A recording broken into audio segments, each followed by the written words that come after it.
Hi, welcome to Jen's Daily Dish. Today we're going to be making homemade marshmallows. Yes, those lovely treats you put on top of hot chocolate. You eat by themselves. You eat them with chocolate. They go with everything pretty much. Now, I know what you're thinking. Marshmallows, that sounds really complicated. Well, I've never made them before, so let's just hope this turns out fine, and it always does. So let's do this. And also because tastes like marshmallow on a winter evening, and it sounds just like sounds. Marshmallows don't sound like anything, except they are exquisitely delicious and squishy in your mouth. This recipe, as is, makes 4 dozen marshmallows. Wait, I don't need 4 dozen marshmallows. That's a lot. So I'm cutting this recipe into thirds, and I'm only going to make 1/3 of it, which will give me 16 marshmallows, which will still be utterly delicious. Let's give this a go. 1 package of unflavored gelatin.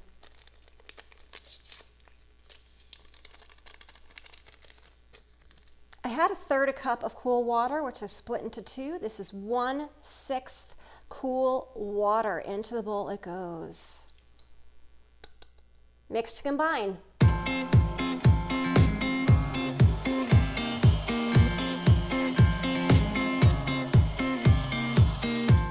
Over to your stove.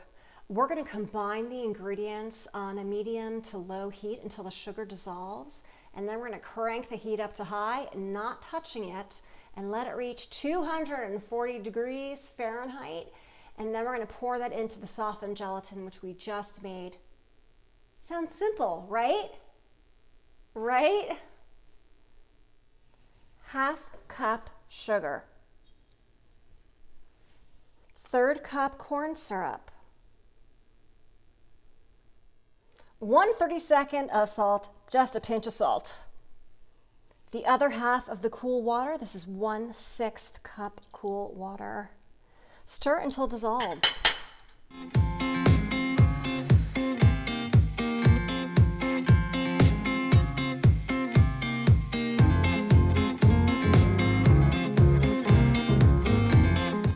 The sugar has dissolved. Let's turn it up to high and wait for it to hit 240 degrees.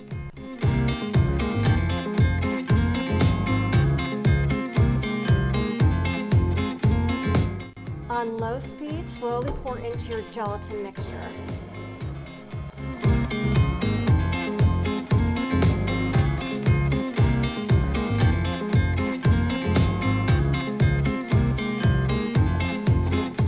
Increase speed to high.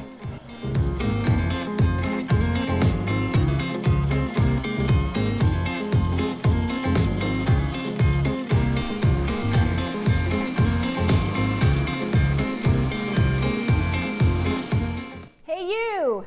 Have you clicked like and subscribe yet? If not, don't waste any time. Do it right now. You start with it on low because you're combining very hot liquid into it. But then as soon as it's in and it looks like it's incorporated enough, crank your mixer to high so it can get thick and light and fluffy into that marshmallow consistency. It should take between 3 to 10 minutes. Because this is a smaller batch, it takes less time, of course. Then what you're going to do once that's done is take it out and make sure that you can touch it. It should be about 95 degrees so that you can put it in your pan. If you're making the full batch, use a 9x13 greased pan. I am using an 8x8 smaller pan because, again, I'm making a smaller batch. I'm not burning myself, so it is the right temperature. I'm going to put it back down and add the vanilla in. 1 teaspoon vanilla. Crank it one more time high.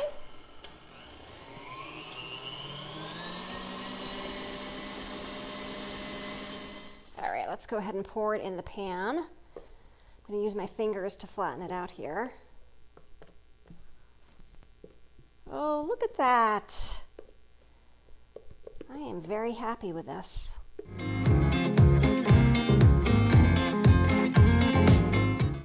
Just flatten this out best we can with a spatula here.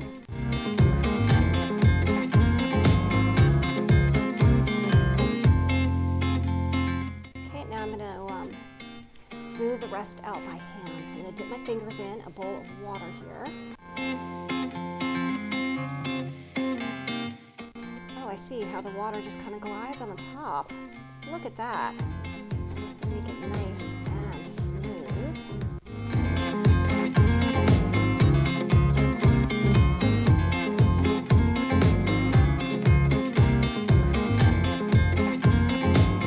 You know what I always say, baker's privilege. I get to try some. Advanced preview. They're delicious. Sprinkle some confectioner sugar on top because, well, why not? Let them sit and solidify for a few hours or even better overnight, and then we're going to taste them. I have waited a few hours. Admittedly, it was tough because I really want to try them. So I have a knife sitting in some cold water right now just to get that cold. May use this as part of the technique to cut the marshmallows, but I'm also going to grease it with a little bit of oil. Let's cut them. It's my oil-soaked sponge. Get a little bit in the cold water. Let's cut. Let's see. This is the middle.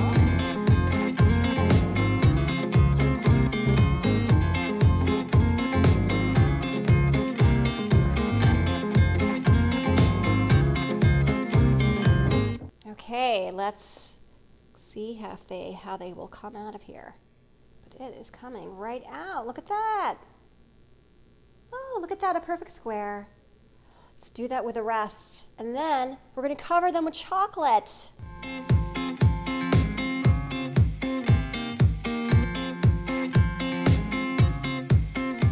Add a little bit of vegetable oil to your chocolate chips, especially if you're melting it in the microwave, because it just helps add to the fat content and helps it become much smoother, and it'll be much easier to dip the marshmallows in it.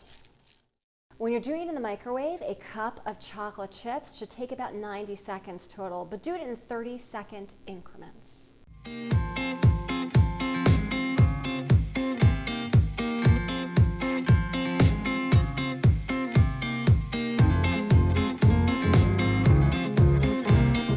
Chocolate hardened in the refrigerator, and it's now ready to put on a plate. Look how great they look.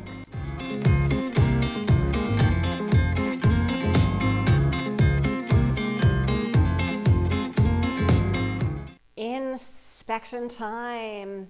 It is definitely a marshmallow. It is bouncy, just like a marshmallow should be. It's pretty darn perfect, actually. I'm quite happy with it. The chocolate on top hardened nicely in the refrigerator. Let's take a bite.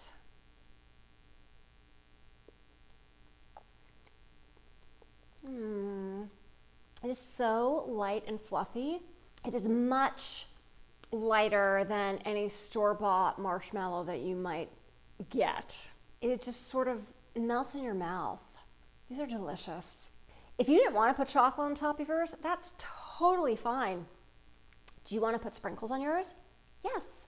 Do you want to put caramel on top? Yes. Do you want to use a cookie base and then put marshmallow and chocolate on top? Well, that sounds delicious. Or how about s'mores? All I need is graham crackers to add to this, and I have the perfect s'more.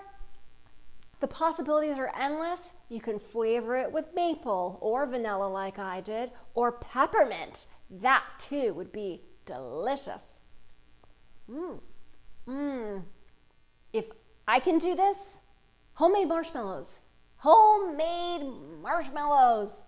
I did it, and it wasn't too hard. It was actually pretty easy, and there were very few steps, so thumbs up. But seriously, if I can do this, you can too. Don't forget to like and subscribe, and don't forget my Instagram channel at Jen's Daily Dish and More.